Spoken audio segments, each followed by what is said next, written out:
to sign a PDF document for student accessibility services. There are a lot of ways that you can sign a PDF document, although this is the only way that we can ensure that other people can go in and complete their section of the form as well. So this is important that you do have a digital ID signature through Adobe. So to set that up, you're going to need to download the free Adobe Reader program and install it on your computer. If you received a request to sign something from our department, likelihood is it comes with instructions on how to download the free Adobe Reader program.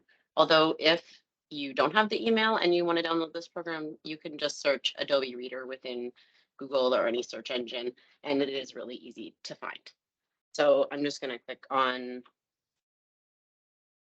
link, and it says that please select your operating system and language to download Adobe Reader.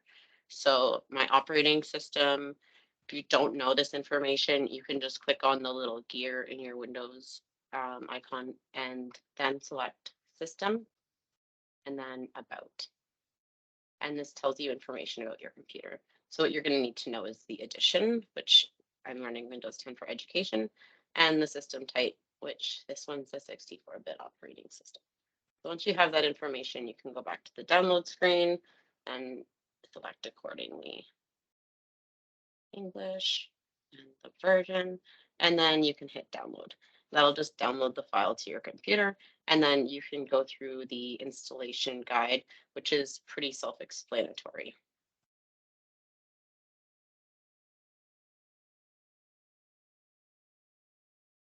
Once you have downloaded and installed Adobe Reader on your computer, you'll have to go back to the email that has the form that you need to sign and make sure you download the file onto your computer. So some softwares may automatically open the file once you've downloaded it, but if not, you can just locate the file by going to open and going to your downloads and clicking on your most recent file. So you'll notice that there are multiple fields that can be completed on this form other than the signature. So when you're required to sign something, go through, fill out all the information in advance of the signature piece. And then once you get to a signature field, there's going to be a little orange flag on the box, just like that. So you'll notice that little orange flag means that this is where a signature will go. And once you click on it, so mine already has a digital ID here. Although if I had not had one configured yet, it will say it requires a digital signature identity. Would you like to configure one? And then you would just click yes. So I'm going to click configure new, and then you'll have to select if you want to create a new one or use a different one from a file sort of thing. But we're just going to create a new one and then click continue. And where we're saving this is just a save to file.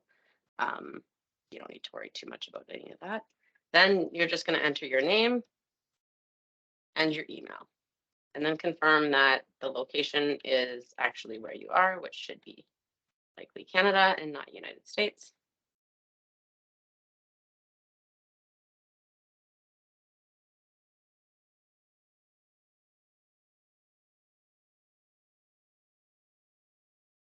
And the rest can be the same.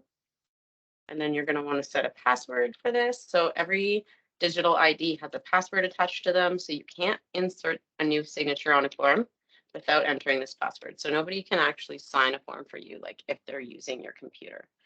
The only reason I got that pop-up was because I had a version of that signature already created. So now that I have it in saved as a digital ID, I can just select the one that I want to use to sign this document with and hit continue. I'll always have to enter my digital signature ID password every time I want to input this signature on any form.